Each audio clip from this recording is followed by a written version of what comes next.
record all of my lectures unless something goes horribly awry. Sometimes I forget to hit the record, but usually I've got the record going so that we do it. I also record, I try to edit while I record at the same time. So that way it makes it a little easier for you. And I'm going to show you guys a couple of tricks, because the other thing I do is I try to post all my stuff to YouTube. So there is a YouTube link. So you have all of my historic lectures are out there, other example problems. And that's one of the reasons why I like to do that part, because what that does for us is I can just record just the example problems and you don't have to look through a whole bunch of video.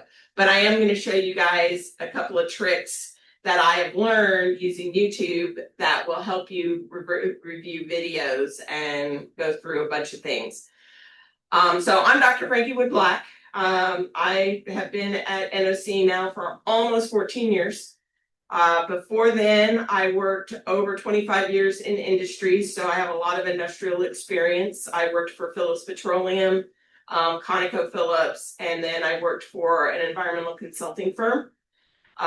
Full service environmental consulting firm, and I do some consulting on the side. I also am a science writer, so I do a lot of science writing and a lot of other entertaining things. So I do a lot of various science education, science type stuff.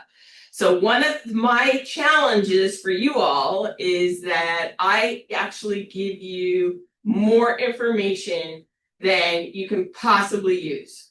All right. So you guys have videos, you have lecture videos from previous semesters, you have my YouTube lecture videos. I provide you with all kinds of other things. I do not expect everybody to watch all the videos that I have posted. They're there for your reference, because I know that with physics, sometimes a certain explanation makes more sense than others. And everybody has a little bit of a different learning style. So I try different things, and sometimes they work, sometimes they don't. And then I will tell you when there are a couple of topics that we will get to that I only know one way to explain it. So that's there. Want to make sure if you have a question or you are getting confused, here's the recommended, because with physics, especially General Physics 1, which is the class that you guys are in, it builds on itself. So if you get lost and you say, well, I'll figure it out later, that doesn't really help. That just gets you more frustrated and gets you more concerned. We are going to use WebAssign as our homework. So my recommendation is you've got at least 5 tries. I'll even open it up for more tries, but I think by default you get 5 tries for the homework.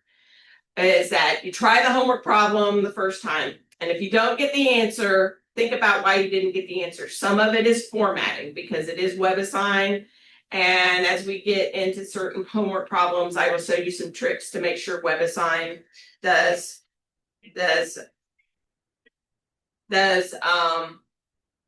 what it needs to do. So hang on a sec. I'm in class, I'll call you back.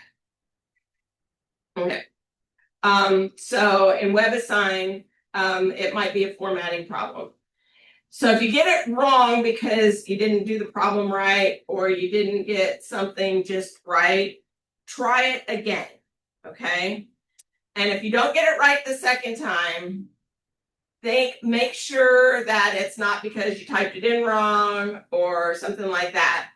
And that's a good time to start thinking about asking a question. Say, that third time, usually if you miss it 3 times in a row and you're pretty sure it is not a formatting issue, or you thought you got it right, or you didn't just type in the wrong number or click the wrong button, that's a good time to ask the question. So when you're in WebAssign, it will say, ask your instructor. Please use that feature, because it takes me right to your problem and it allows me to see what your answers are, and it allows me to actually help you figure out what the problem is. So that's just something. So if you're struggling and 3 times, that's a good time to ask a question because A, it's fresh in your mind. B, you don't just say, well, I just don't get it, because you're actually thinking about how you did the problem and it allows you to do a good question. So that's just a tip to keep us going. So I've opened up Blackboard. We're using Blackboard in this course. I know some of you are Oklahoma State students, and so you're using, I guess it's Canvas. I can't remember if it's D2L or Canvas. It's similar. All of the learning management systems are similar, but you do need to kind of know where some features are in Blackboard. First of all, this little envelope right here, that right there, if you use that, that's a message that links it to your class and it comes to me and I can answer a question for you. So that works really, really great. And I would prefer this to do in the messaging through Blackboard because it helps. I teach 4 different physics classes. So if you tell me you're in my physics class, that doesn't help. I need to know which physics class you're in. But if you're doing it through the message, you don't have to do that because it tells me exactly what class you're in and it helps out right there. Please introduce yourself to the class members because you guys are all going to be working together and you'll be able to get there and that information. In the instructor information, you have my details. I give you a little bit of a biography, where I've been, how I've done that. I have to schedule office hours with me. I do have a standing 10:30 to 11:20 that I will have my Zoom link on.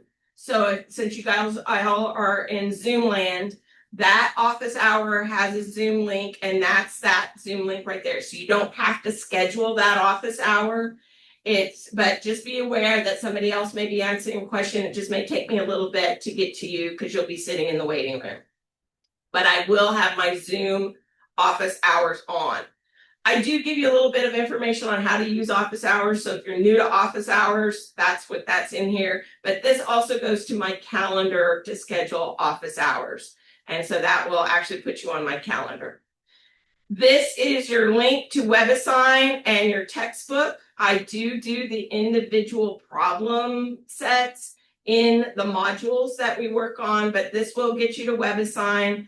One of the things I need you to do right away is go into WebAssign, register, get in, make sure you can see your book and all of that. Because if there's technical issues, I'd like to work through those this week before we get into the heavy homework so that you have those things. And then there is your ebook. So that's your link to your WebAssign and your ebook. I will point you to this right here. This is the calendar feature in Blackboard. If you click on that, it comes up by default as the day. I don't particularly like the day one. I click on due dates and it takes you to the assignments and the assignments that are in our due dates. So you'll see your WebAssign assignments will have this on here. These are all through here, and you'll see various non-WebAssign assignments through Blackboard. And this will help you out with your due dates and it keeps track. And so I would recommend using this calendar feature and if you also can't find an assignment, this helps you out trying to find the assignment. So that gets us back here. So that gets us our link. So here's our Zoom link for class, which all of you have found. There's the Zoom link for office hours. Here's my Zoom link for my general playlist with a lot of my videos in there. In this course welcome, there's a student contract and it's just things about using the announcements. I use announcements heavily. That's any changes to the syllabus, any changes to homework, homework due dates, other things are going to come out in the announcements. As you all saw in the announcements for this class today, the scholarships at NOC, the scholarship applications are due by the end of the week. Please, I put lots of stuff in announcements and I expect you to read the announcements. So don't just gloss over them and think, hey, that's not going to work. I also am the division chair. So there are times that I am at meetings that I have to change up the schedule a little bit. Or like next Monday, we will not have a Zoom class next Monday. We probably will not have the Zoom class next Friday or this coming Friday because I'm going to be attending the American Chemical Society meeting. So you will have instructions and things like that in your announcements. So please read the announcements. That's really important. Most of this other stuff is general hints and things that are in there. Most of the time, by the time you get to general physics, you don't need much of that. But for you OSU students, if you want to forward your NOC email to another email, here are the instructions on how to do that. So please work through those. But those are just some helpful materials. We do have tutoring.com. It's available to you. And then these are all just typical links for Blackboard. I will be loading modules as we get to them so that it doesn't look overwhelming. If you saw everything that you're going to get for the semester, you probably would all say, no, I'm out of here. And so I don't do that to you guys. But in here, it's in there. So we're going to be starting physics in motion. I've tried to group these things so that they're easily accessible and have different materials. A lot of these are various helps. A lot of these are study resources. So again, I'm not expecting you guys to go through all of this stuff, but I will post our Zoom videos, but they're there for helps. They really, some of people love having all that. Some people go, just tell me what I need to watch. So that's one of the things that are in here. So our assignments for this first module, there's your getting started with WebAssign. Here are the math support. The warm-ups are usually 5 to 10 points. They're not big point value. They're trying to get you fresh for things. Anything that says for practice, that is for your use only. Those do not go in the grade book. That is just your use only. And we can take things that are there. I've tried to put all of the textbooks active examples into homework so you can work through it and get step by step. So they're more like tutorials and other helpful things. But if it's for practice, it is not for points. Then I do weekly evaluations. That's where you can ask for feedback. Because this is a Zoom class, there's a lot of videos that are out there, and watching and learning through Zoom is a challenge.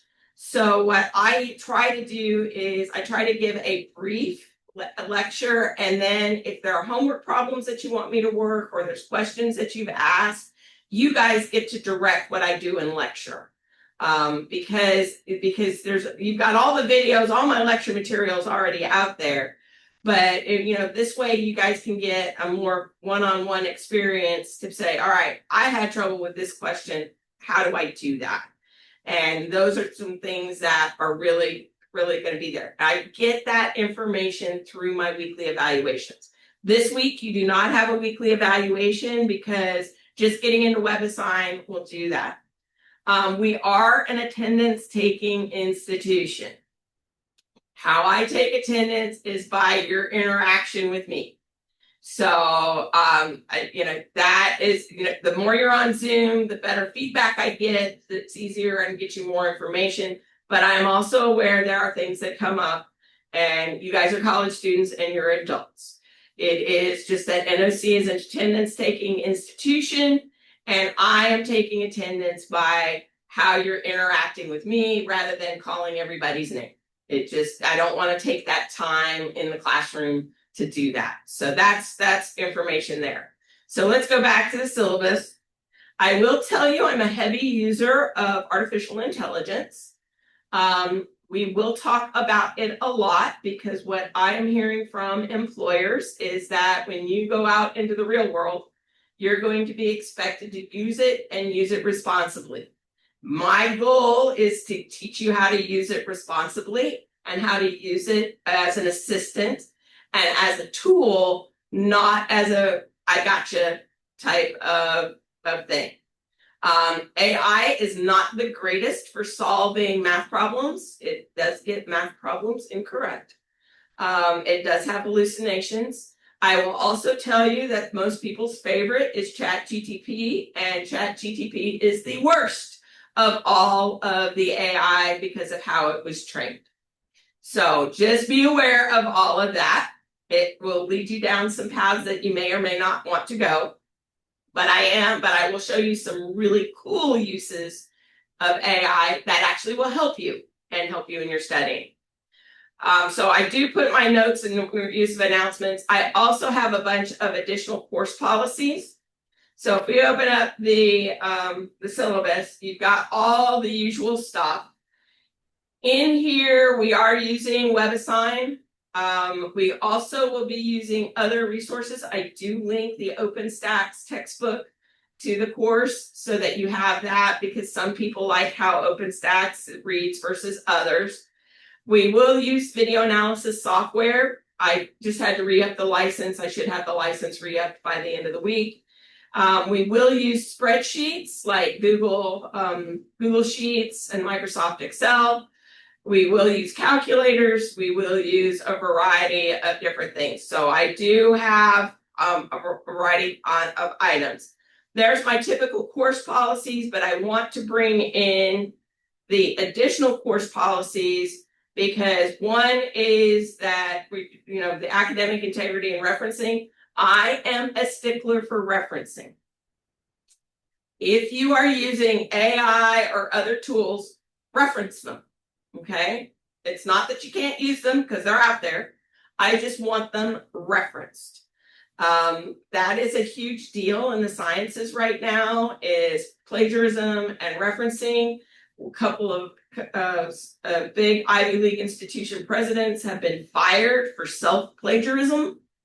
And in fact, Springer Verlag just pulled Niels Bohr's original papers because of what they perceive as self-plagiarism today, not back when Niels Bohr actually wrote them, because how we publish in the scientific literature now is different than how Niels Bohr published in the scientific literature. But it is an issue, and it's something that we have to worry about. So for your laboratories, for your special assignments, I'm expecting to see references. And if there are no references, those are points that are going to be lost right away. So you want to make sure you're referencing things.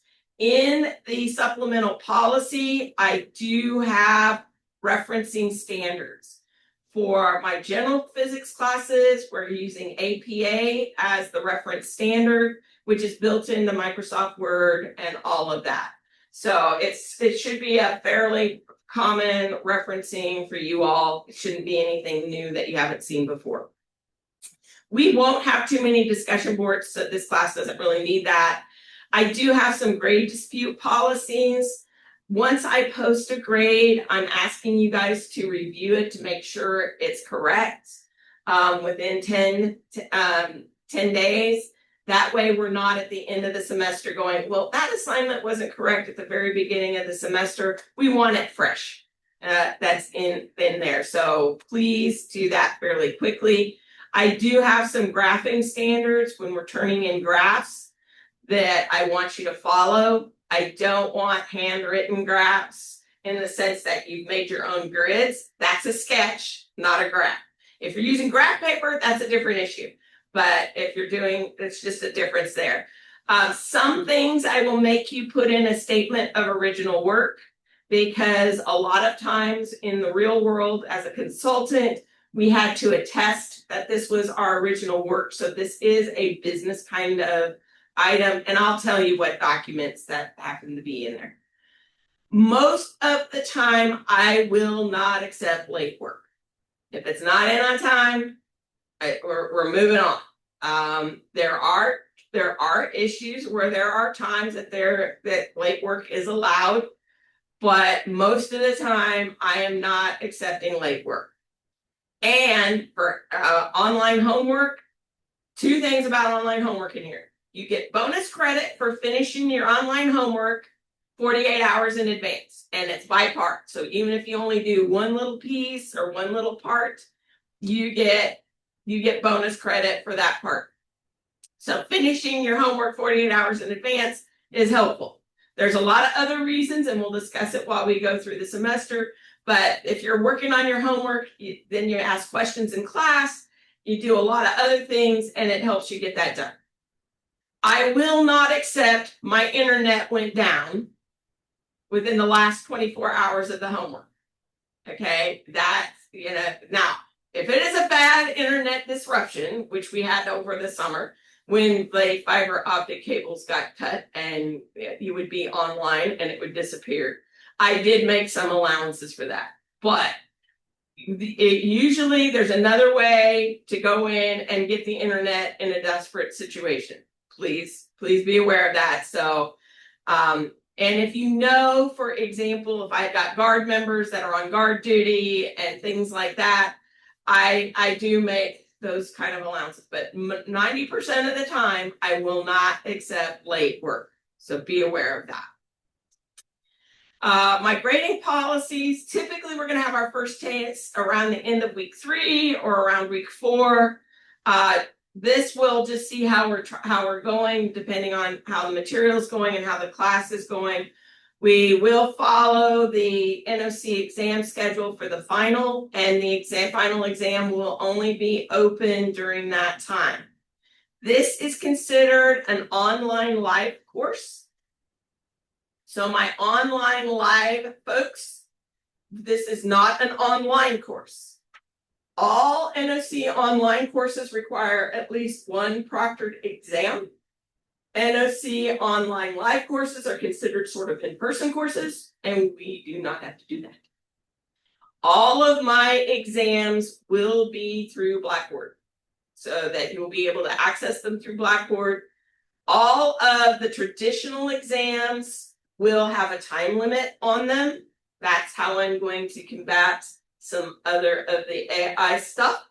I'm going to combat it a little differently as well. We're going to talk about that in just a second. Your quizzes are typically open, but you only get one chance to get your stuff right, and your quizzes are typically open for 24 hours. They're not timed, but they're typically, they'll release and then they'll be due within 24 hours. The tests I'll have them open at least 48 to 72 hours, but once you start it, you have to finish it. So those are timed for those tests. So as you can see here, homework is going to be worth 25% of the grade. I am doing something called a context brief or special problems. Okay. These are going to be more detailed type problems. You're going to be given a real world situation, and you're going to have to do the research, do the solution to the problem, and you're going to have to present it, depending on what type of thing it is. You'll have to present it as a memo, or I think my General Physics 2 is doing, their first one is going to be an infographic. So this is what I'm doing to help build those things. AI can be used to help give you your context brief, but it's not going to solve your problem for the context brief. So this is one of the assessment tools that I'm going to use to actually help us deal with just the traditional, is somebody, dry labbing the test. Well, we're gonna do this. You're gonna have to demonstrate that you understand the material in order to complete a contextual brief. And you'll have those to be able to work on them for like a week. So it's not going to be something that you get and you have to do it within 24 hours. So you'll have an opportunity to work on those. Quizzes are going to be 25% of the grade, and I would anticipate this semester that you're going to get a quiz roughly once a week. You're not going to get a quiz this week, but roughly once a week is when you're going to get your quizzes. Your laboratory, most of you are in the online lab. So just be aware, if you're in that online lab, which meets today at 3:30, all we're going to do today is discuss getting the IO lab and getting things going. And I think I can't describe the first lab yet because we've had a snafu on the first lab. So today it's just kind of doing some introductions, but try to get your IO laboratory as quickly as you can, because we will be using that for General Physics 1. So the laboratory is 20% of your grade, and your exams are going to be worth 20% of the grade. So extra credit, you do get extra credit on the homework. The homework will prepare you for your contextual briefs, your quizzes, and all of that. So the homework is worth taking care of. And generally, this is the scenarios that we have for how we're going to go through the material. Now, I'm always asked, is the exam comprehensive? Physics 1, even if I tried to not make it comprehensive, it's comprehensive. It's just how Physics 1 is. We build on stuff throughout the semester. We totally build on it. And so Physics 1, there's no way not to do a comprehensive exam. So just be aware of that as well. So questions about the syllabus or things, and by the way, I do use the text feature on Zoom, so you can always type in, if you got a question that comes up, you can always add it to the text feature in Zoom. So I do that. Okay, hearing no questions. So my recommendation for after we get off is to getting started with WebAssign and getting this math support homework. We will have a lecture on Wednesday. We'll dive in, and I will dive into this estimating homework one that comes up here. These are our baseballs in a bucket and how to do estimations. I try to use real world examples when I can, so that you do have that. And just get in there and start playing around with what the materials are. Feel free to email me or message me with any questions. I get a lot of emails, so I'm more likely to respond quickly to a message than I am to an email, because I'm trying to only go to my email like 2 or 3 times a day, because it's a bottomless pit. For me, it's a total bottomless pit. But I have no problem with you guys asking questions. For those of you that are OSU students, I will let you know when I'm in Stillwater. I do actually have a physical office in Stillwater, and I'm going to try and get down there like every other week on a Tuesday, so that you guys, if you want to come in person, you can. All right, other questions? Anything else for the good of the cause?